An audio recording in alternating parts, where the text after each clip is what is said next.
Let's get into this. Let's spill some tea. Welcome to the very first episode of It's Chelsea Vega. Thank you guys for clicking on this video and choosing to basically talk about how I grew up in a cult. Reason why I chose this to be my first video is because I think that this sets the foundation of who I am and why I think the way that I think and why I have this big personality with big opinions. Like, all of my upbringing definitely influenced who I am now.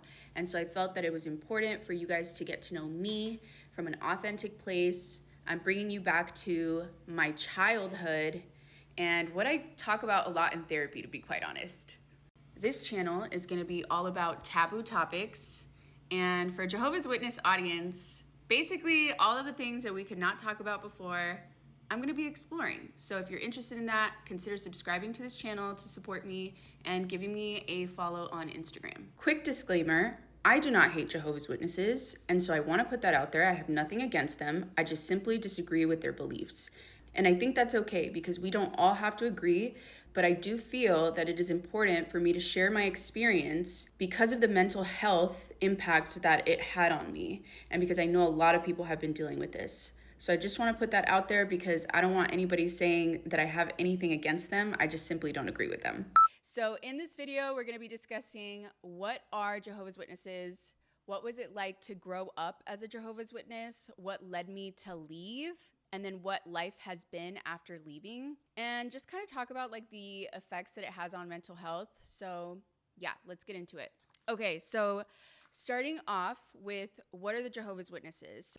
Most people know Jehovah's Witnesses as the people who come to your door and, preach the good news, right?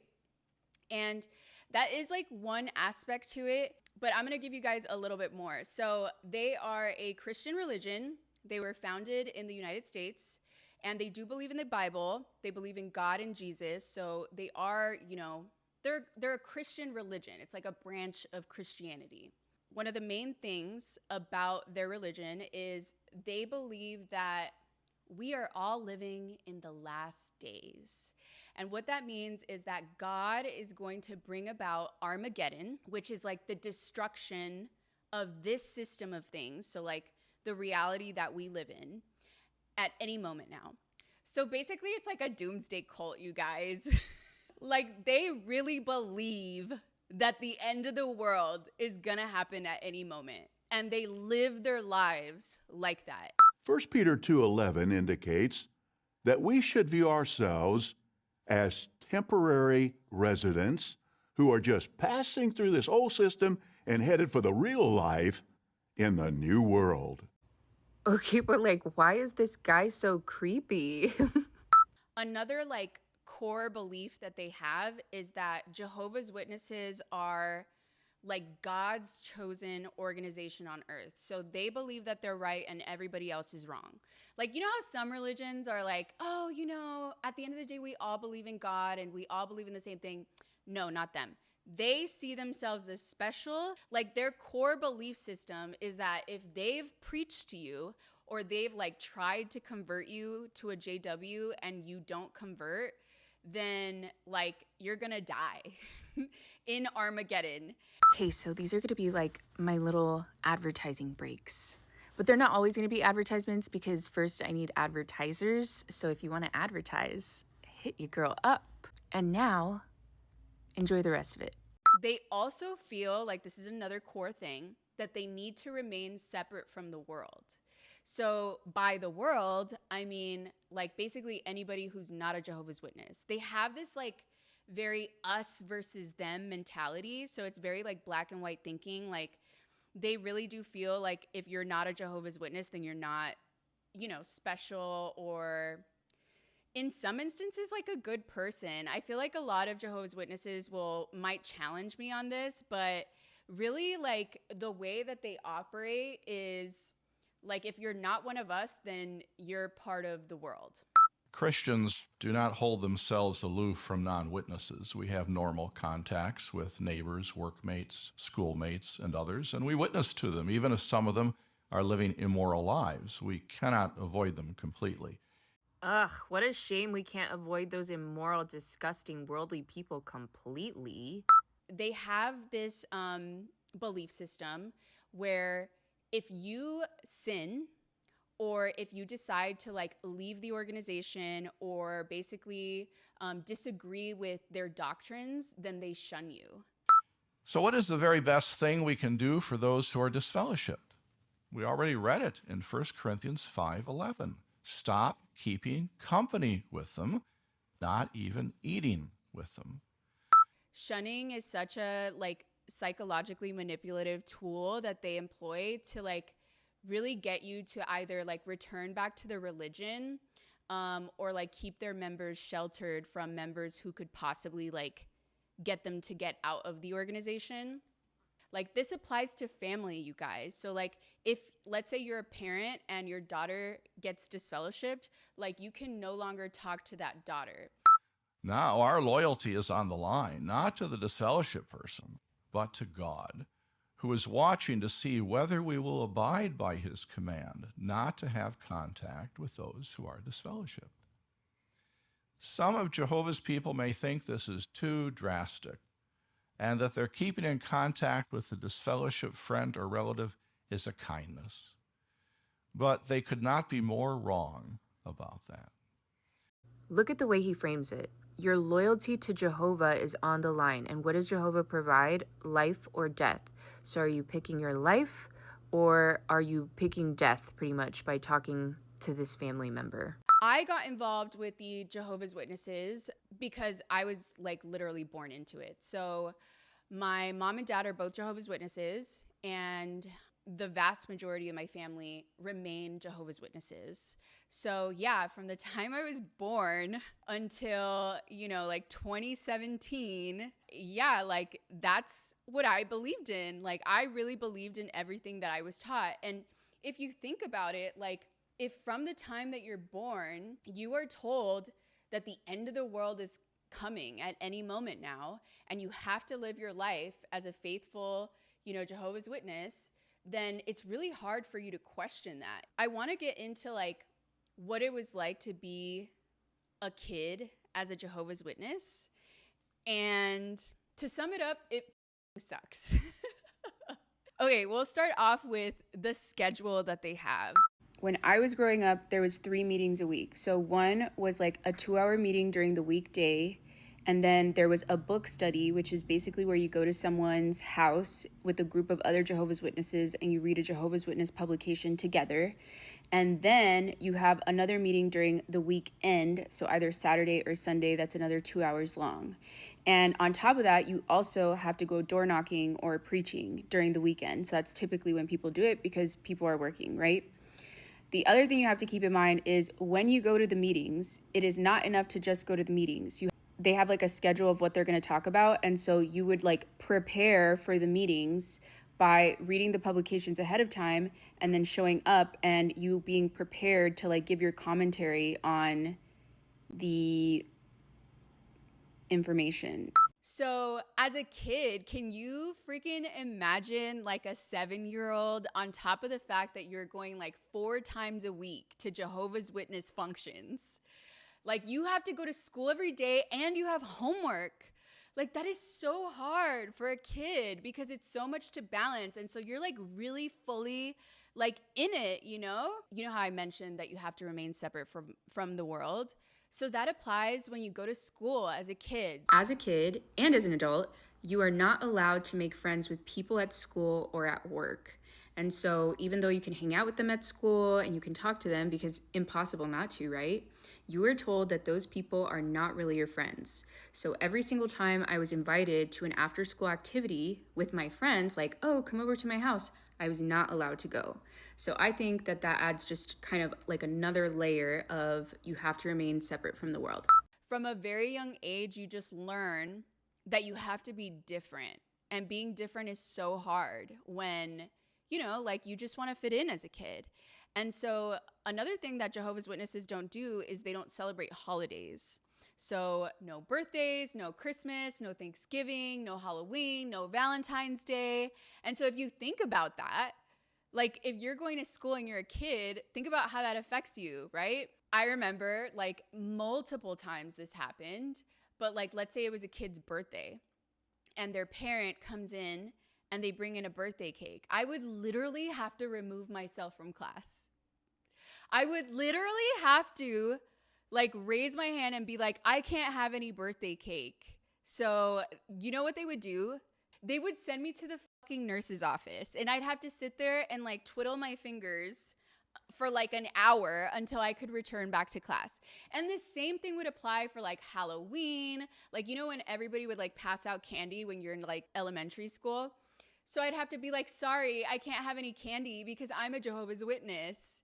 It was so freaking embarrassing, you guys. The other thing about being a Jehovah's Witness kid is preaching is a thing, right? So like every Jehovah's Witness goes and door knocks. What they teach you is that everywhere that you go is your territory, quote unquote, okay?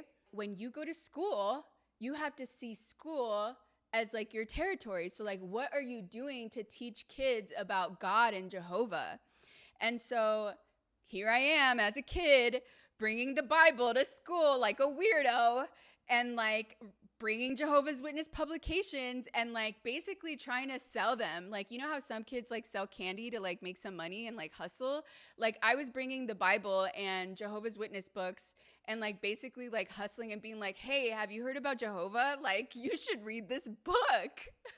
I remember this is how like spiritual my family was, right? So my dad ended up having like toxic conventions. At some point he was an elder. My mom was like a regular pioneer when I was like super young, which a regular pioneer is like when you dedicate, I think it's like 70 hours or so in preaching work per month. And then an elder is somebody who's like high ranked in the congregation. So they like help run the congregation. And so if you ever have like a part or like a talk as part of a convention, which is a convention is like when a group of congregations of Jehovah's Witnesses get together and it's like a couple thousand people and they get together for like a weekend and all you do is like listen to discourses about God. It's so boring. Ugh. I could never say that. I literally could never say that they're boring, but now I can. Now I can, and they're fucking boring, okay? Like, we'll call it for what it is. I ended up having a talk in a convention. I was like 10 years old. Like, this is how godly I was. Where they were like, how do you teach others about God? And so I told this story about how I would like at school preach to other students about God. And I was like such an example. It was so embarrassing. So they have this book, and from the time that you're like a baby to the time that you're like, I don't know, 12 or something, like a preteen, you're taught that this should be like your book. It's called My Book of Bible Stories. And that's like the book that I would take to school. But the crazy thing about this book, you guys, is like it's indoctrination from the time that you're a baby, because I swear to God, there's like pictures, like illustrations with like fireballs coming down from the sky, like super scary. And they're like, yep, this is gonna happen at any moment now. And like you're teaching this to like a 7-year-old or like a 5-year-old or even younger. And I think that is so insane, you guys. Okay, so quick story time so that you guys can see I'm not lying.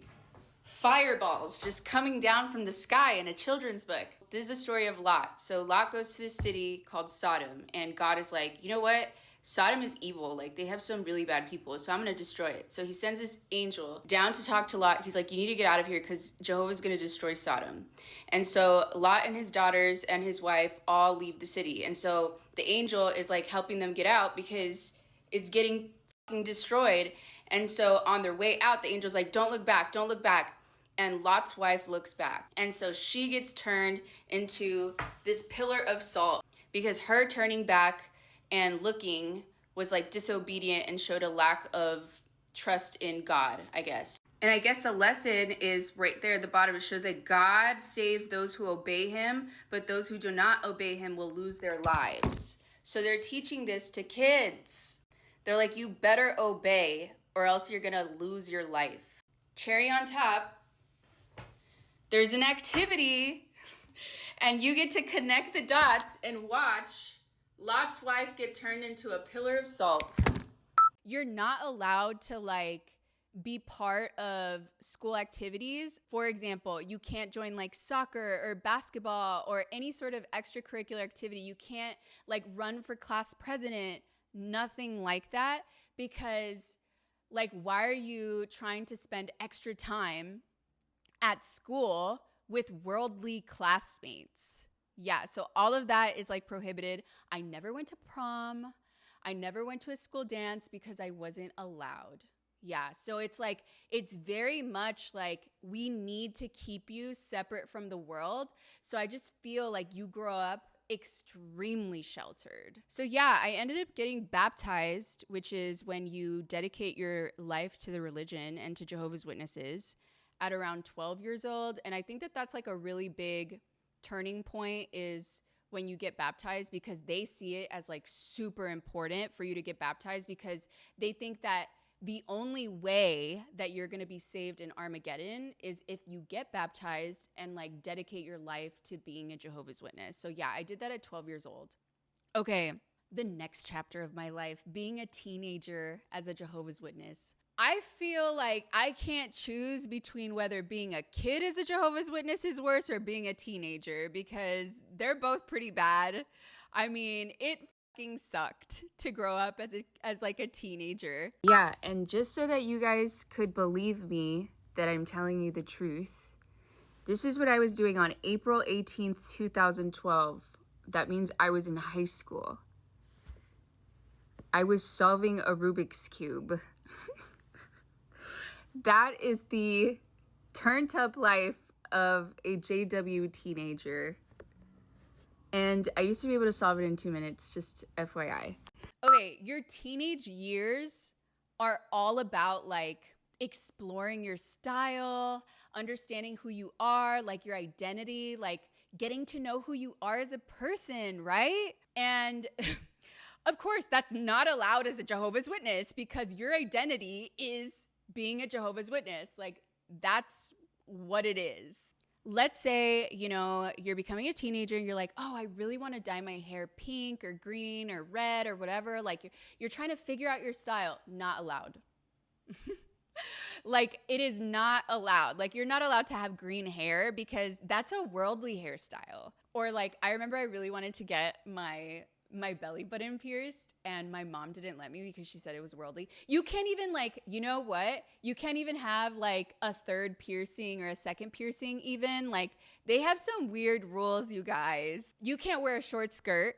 Up until like maybe a couple years ago, like women weren't allowed to wear dress pants, like slacks. Like, you're not allowed to wear those to the meetings, like only dresses. Like, that's how conservative they are. Okay, so like the other rule that they have is like your dresses when you go to the meetings can never be above the knee, because slut alert.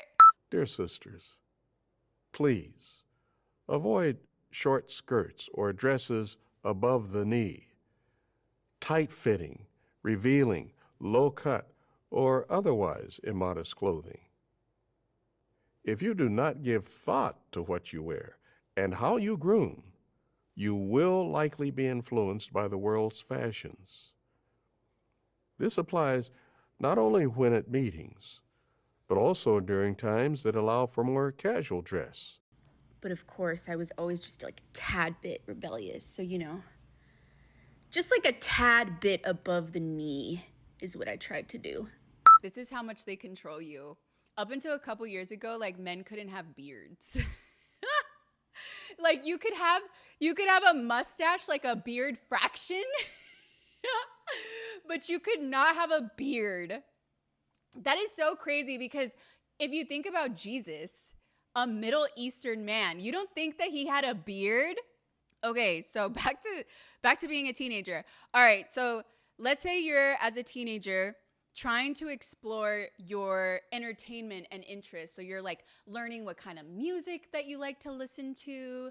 You're learning what kind of movies you like to watch, what kind of books you like to read. Well, that's also monitored, of course. Entertainment, heavily monitored, no rated R movies, heavy metal and like rap is not really allowed. Things like Pokemon or Yu-Gi-Oh are also not allowed. They really don't like trolls or Smurfs. So for me, I was like a really big nerd growing up. Like I spent a lot of time in the library in high school because I couldn't do anything. So my escape was literally to read. But even then, like when you read books, they're like, well, why aren't you reading the Bible instead? So one day, my mom goes into my room and she finds a Harry Potter book. And with the book in her hand, she's like, I cannot believe that you brought this book into our house. You're bringing demons into our house, and you're the reason why we're having all of these problems. And I'm like, Mom, I just want to read something other than the Bible. Jesus. Oh my God. The other thing is, you guys, the sexual repression. Of course, you can't have sex before you're married, which I feel like a lot of kind of religions do that, but it's different when you're a Jehovah's Witness, because if you have sex before you're married, like you will be disfellowshipped. So you risk like losing your entire community, friends, being publicly embarrassed, like all of those things, right? And so the sexual repression is crazy. Like you're not allowed to masturbate, you're not allowed to watch pornography, of course. And then if you do want to date, like if you decide to date, it's so strict. The next area of concern is a more sensitive matter. That is to resist the unclean habit of self-abuse or masturbation. Not self-abuse. Like if you decide to date, it is with the intention of you are going to get married. You have an intention of wanting to marry this person.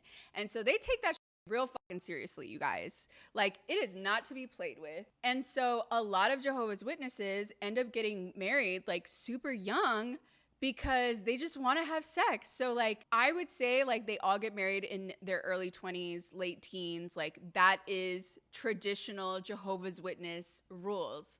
Or not rules, but kind of like, I don't know, tradition, I guess. But yeah, it is not uncommon for a 19-year-old to get married. Like, it's just not. Because they're so sexually repressed that they're like, this is the only way for me to have sex.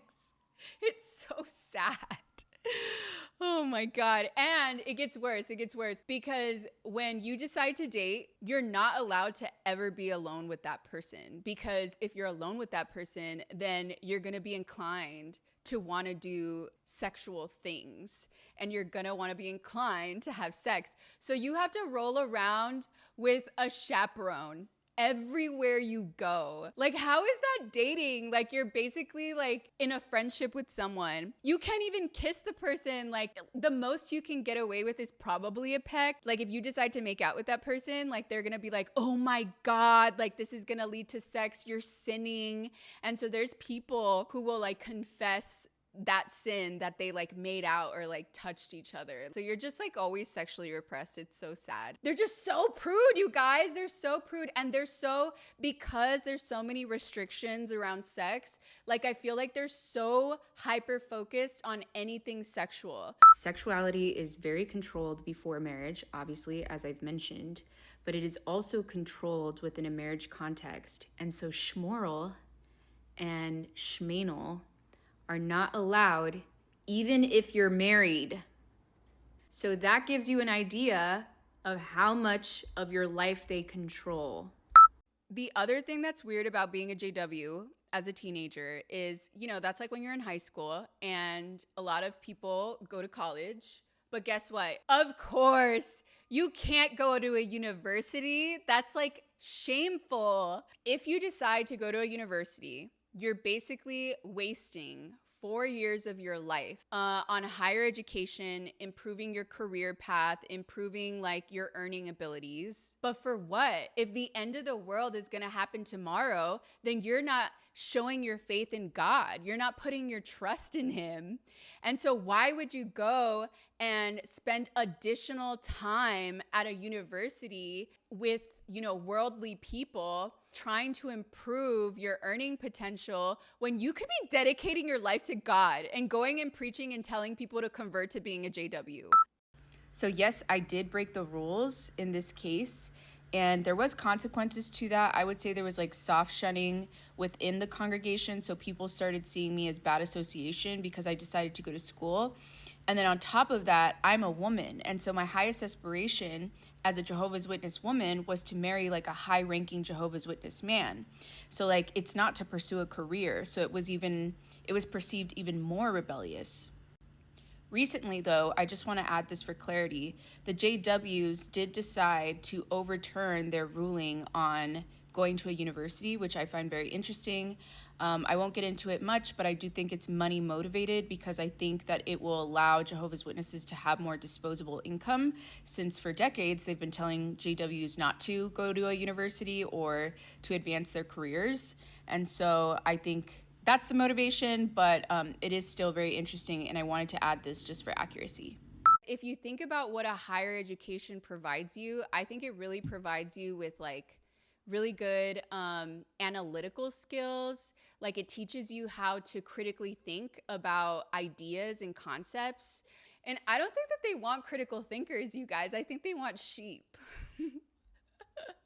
Like I think that they want sheep who are just like followers of what they're told, like just simple people. And I'm not saying that people who are within the Jehovah's Witnesses aren't smart or aren't critical thinkers. I just think that in order to accept a lot of these ideas, like your inability to wear pants as a woman, you really just have to accept what you're told, you know? In my teenage years is really when I started to like question things, right? So I mentioned that my family was like super godly growing up, like when I was like a kid, maybe under 10 years old.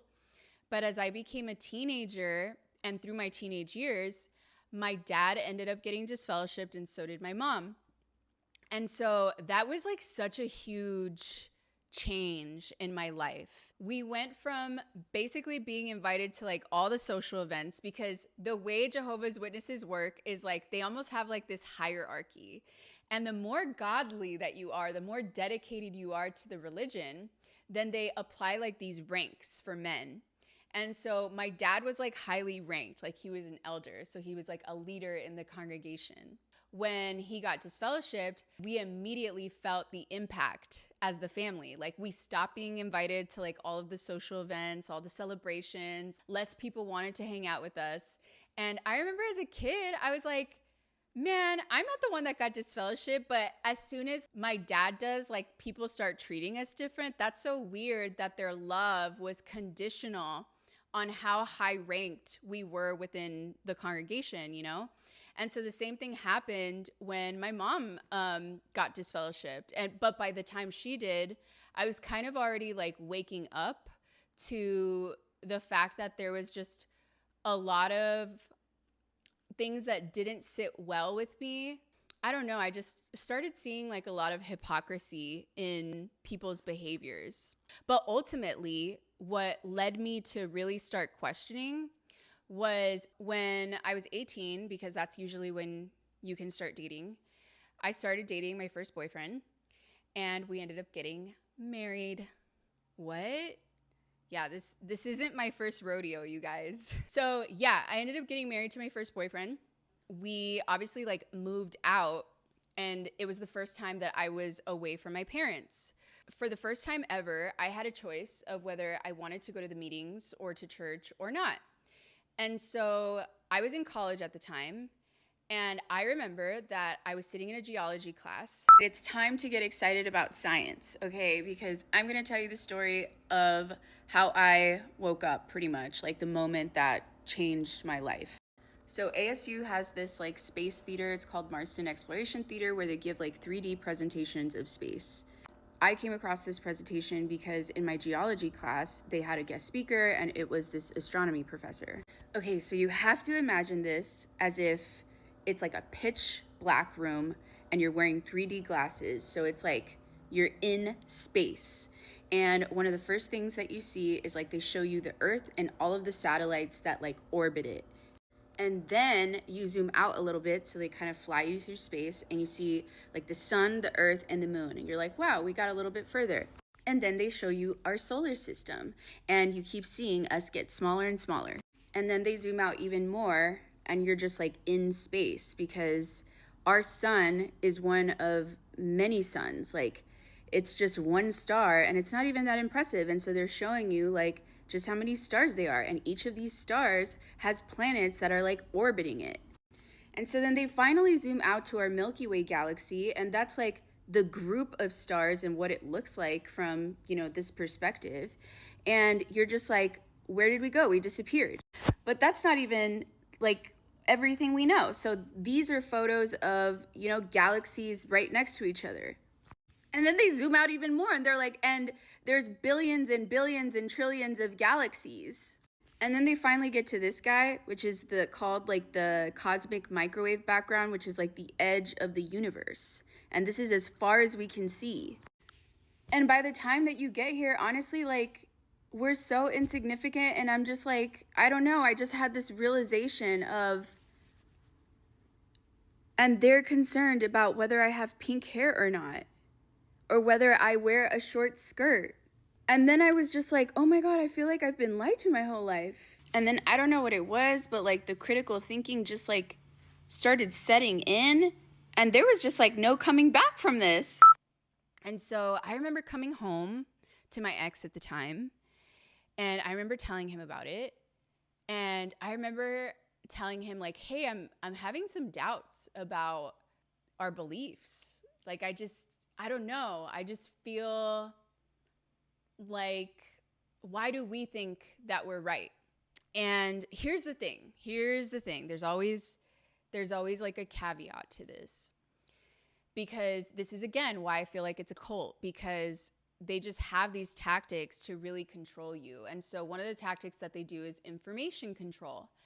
And so you are not allowed to Google Jehovah's Witnesses or like read information outside of Jehovah's Witness publications, because they believe that will expose you to apostate thinking or apostate like information. And what an apostate is basically someone who was a Jehovah's Witness at some point and actively opposes the organization, or like says like, no, I think the organization is wrong. Basically what I'm doing now, they would consider me an apostate. Like that's what it is. And there are consequences to that, because there is nothing worse that you can be as a Jehovah's Witness than an apostate. Like, they would forgive a child abuser before they forgive an apostate, because it's the one sin that there's like no coming back from. Acts 20:30 says that apostates speak twisted things. They do this in order to draw God's sheep away and make them followers of themselves. But if we're deceived into accepting the counterfeit words of apostates, we'll lose our life. And so if you think about that, that's like so scary when this is all you've ever known your entire life.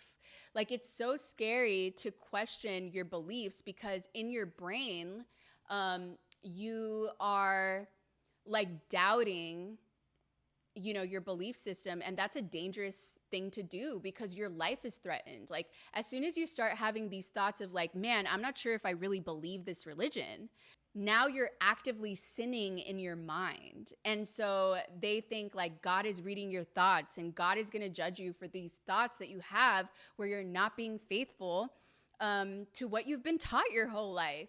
And so that was like so scary for me. And I remember just like seeing the fear in my ex's eyes of, oh my God, what are you doing? And I remember thinking, I need to like figure out these thoughts. And one of the things that I thought about was, okay, so like, let's say I Google it and I do research, and it turns out that I'm wrong, that the Jehovah's Witnesses are the right religion. Then all of that research is only going to strengthen my faith in God. But if it turns out that, all of my beliefs are false, then I get the freedom of being myself. And so I ended up like taking that risk. And so one of the first things that I did was I Googled them, and I didn't want to like look at any like websites, because I was so afraid, you guys. Like, they really do control your thoughts. Even that is controlled because you're really like doubting, should I be doing this? And so the first thing that I did was like, okay, I'm just going to Wikipedia, right? Like, it's an encyclopedia, like it's all factual. Like, that's not apostate stuff, right? But let me tell you, Wikipedia is all I needed because the stuff that I found on there was like so insane. Okay, so the first thing that I realized was just how man-made the religion was, because Wikipedia talked about like the origins of the religion, like how it was like founded by Charles Taze Russell. And so immediately, like, that just like punctures your belief system, because you're like, oh, this was founded very similarly to other religions. And so that really just, the gears start turning. And the other thing that I found that just completely changed everything for me was just how many times they've predicted the end of the world. Back in their beginning days, they would basically be like, the end of the world is coming this year. 1914 is the year that the end of the world is happening. And then when it didn't happen, they'd be like, oh, no. Like, we got it wrong. It's actually this year. And then they predicted it again. Like, they were like, 1975 was like another year that they wanted to predict the end of the world.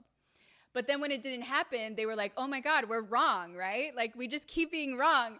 And so now, like, when you think about like how they're telling people, oh, the end of the world is coming at any moment now, it's really just a revised version of what they used to do. But I think that they just like were wrong so many times that they're like, we can't keep having the wrong date.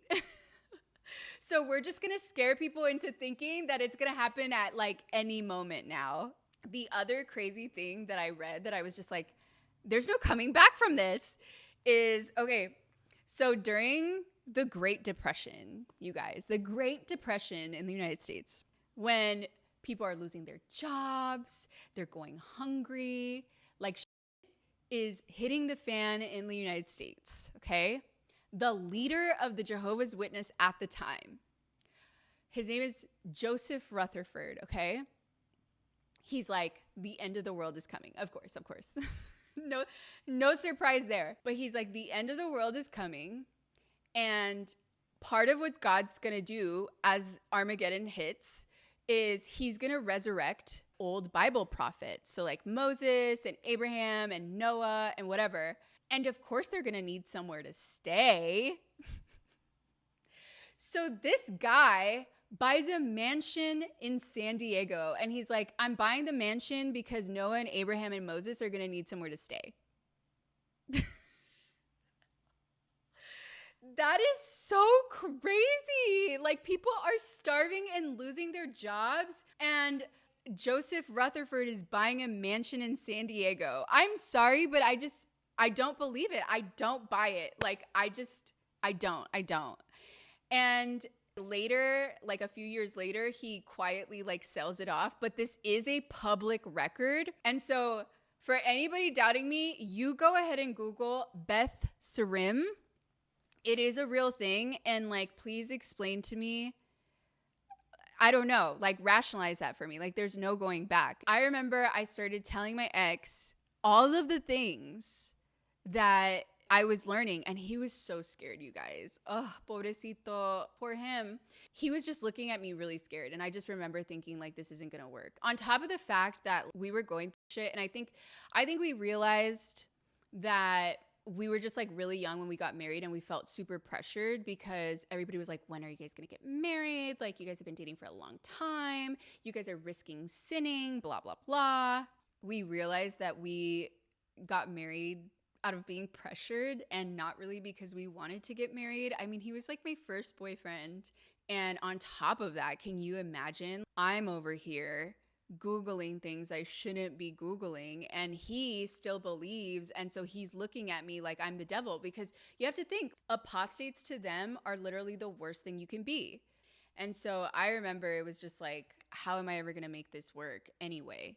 I mean, not only do I not believe in this religion anymore, but also we're just too different. Like, you just have different ideas about life, and we just weren't getting along. So yeah, what I ended up doing was I was just like, hey, and I told them I'm not going to go to the meetings anymore. I'm not going to, like, I just don't believe in this anymore. Also, of course, you can't get divorced as a Jehovah's Witness. Like, the only way that you can get divorced is if one person cheats. Like, that's the only thing. So, like, if you're with a fucking abuser, or like if you're going through domestic violence, or I don't know, like he has a gambling addiction or whatever it be, you cannot get divorced. The only way that you can get divorced is if there's like cheating involved. And so, yeah, I was like, okay, well, I'm getting divorced. Nobody's cheated. Well, that I knew of. But I'm not about to get disfellowshipped for this because I don't even believe in it. Because what happens is you have to like go and tell the elders, hey, I'm getting divorced, and then they'll end up disfellowshipping you because you're breaking the rules. And I was like, I am not about to be publicly shamed for all of this. Like, I'm just not. I don't even believe in this. I didn't feel like I needed to go and tell the elders about my ideology, right? Like, I already know what they're gonna say. So I ended up telling my parents. I was like, hey, mom and dad. It was like such a it was such a crazy conversation because I remember like showing up to their house and I was like, I really need to tell you guys something. And they looked at me scared and they were like, oh my God, we don't even know what to expect. And I was like, okay, well, it's not good. Number one, I'm getting divorced. Number two, I will no longer be a Jehovah's Witness. And I remember that my mom looked at me and was like, well, you know, that's your decision, but you know what we're going to have to do. I knew going into that conversation what was going to happen. I knew that the second that I wanted to leave, that I was going to have to start my life all over again, and that I was going to lose like everyone. I remember getting like text messages from my friends saying like, you know, we really want you to come back to God, and I can't talk to you until you come back. I did actually make the cleanest exit because I never actually went and talked to the elders, right? I did this thing called fading, which is where you just go to the meetings less and less until people just like forget that you existed. But honestly, that still didn't stop the elders from coming and looking for me. So technically, I'm not disfellowshipped, although after this video, I wouldn't doubt if they just do it without telling me. I remember that they would like knock at my door, like they would come and like try to talk to me, and my ex and I were separated at this point. I would never answer the door because I thought it was just so weird and I didn't want to talk to them. Like, I didn't believe it in it, and I just felt like they were looking for me so that they could disfellowship me because they knew something was going on. And they're so focused on like catching sin and shaming you for it. This is, again, my opinion, but I just feel like the intention wasn't to like be community for me or like be there for me or help me emotionally with what I was going through. I think the intention was to like discover the wrongdoings in the situation.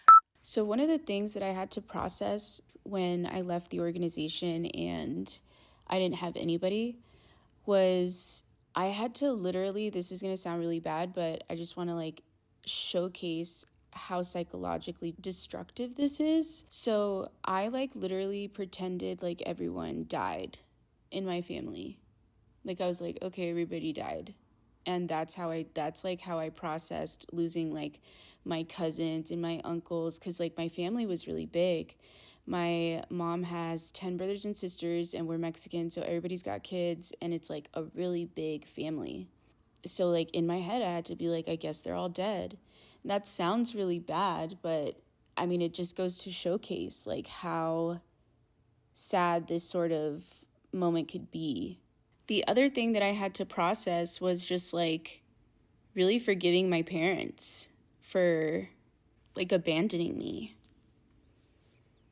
I know that sounds really bad, but I think that that's like was like the hardest thing to process, that like your parents could pick a belief system over, you know, their own children. Like, I remember sitting in therapy and just barely being able to get any words out because I just could not. I was grieving so badly. And my therapist looked at me and was like, Chelsea, how are you expecting your mother to be a mother when she is a cult member first? and I didn't talk to them for years. And it isn't up until basically when I got separated that I talked to my mom for the first time in years. It was hard, you guys. It was hard. And I just like really want to bring attention to this because when you leave the Jehovah's Witnesses, it's unlike leaving any other religion. There's this study that I found, and it was conducted in Germany, Switzerland, and Austria. And it surveyed 400 ex-Jehovah's Witnesses. 33% reported suicidal thoughts and 10% actually attempted. So a third of the people who left being a Jehovah's Witness thought about killing themselves. That is such a high number. And I think it really like illustrates how detrimental it is to your mental health when you do leave. And it also demonstrates like just how much psychological control they have over you. And so I just feel like it's really important to like talk about this because I want people to know that it's not just like this religion. And I do feel like there's a lot of good people in the religion. I just fundamentally disagree with their beliefs, you know, and their tactics that they employ to control people. But what I will say is it's been years at this point, and my life has been so amazing. I have formed so many great friendships. Leaving has literally been the best thing I've ever done. I was able to like build a career. Like I worked for the NBA for 5 years, and I don't care what anybody says, I would never be able to work for the NBA if I was a JW, because you're not allowed to have a career that demands so much from you because you should be dedicating all that time to God. And so I just feel like life after being a Jehovah's Witness is so positive, you guys. You get to discover who you are as a person. And there is nothing more beautiful than that, than like being your authentic self. One of the biggest ways that getting out of the Jehovah's Witnesses has affected me in is I paid a very, very high price of losing my community, my friends, and my family in exchange for mental freedom, in exchange for the ability to be exactly who I want to be. And so because of this experience, I just feel like I've been blessed with strength and resilience to be able to speak my mind openly and to be able to have these tough conversations about things that people are afraid to speak up about. Because if I'm willing to give up everything to stand up for what I believe in, then I'm not afraid of anyone or anything. I've just become this person who doesn't blindly accept the status quo. I challenge it because I feel that challenging the status quo is necessary to be able to produce change. And I think challenging the status quo is one of the hardest things to do in life, because I think as you know, the social creatures that we are, we don't want to experience rejection or ostracism. And as hard as it was to go through that entire experience, I would do it all over again because I feel like it's made me become this person with a strong voice who is not afraid to use it. I've just loved discovering who I am and forming my own moral belief system and not going based off of just, you know, what I'm told. And there is nothing more beautiful than being free to be yourself. So I will leave it at that. Thank you guys so much for watching this episode. You guys don't understand. This makes me really happy because this episode is part of my healing journey 7 years later. And here I am releasing this video unapologetically because their control no longer matters to me. So even if there's consequences, I don't know, I just don't care anymore. And I hope that this brings hope to all of the people that are currently going through it, because just know time heals everything. It will get better, and you're gonna rise like a phoenix from the ashes, and it's gonna be beautiful. If you think that a friend can benefit from this message, send it their way. And if you are interested in taboo topics, and seeing me continue my life post JW as a free woman, please consider subscribing to this channel and giving me a follow on the gram. All right, see you guys later. Bye.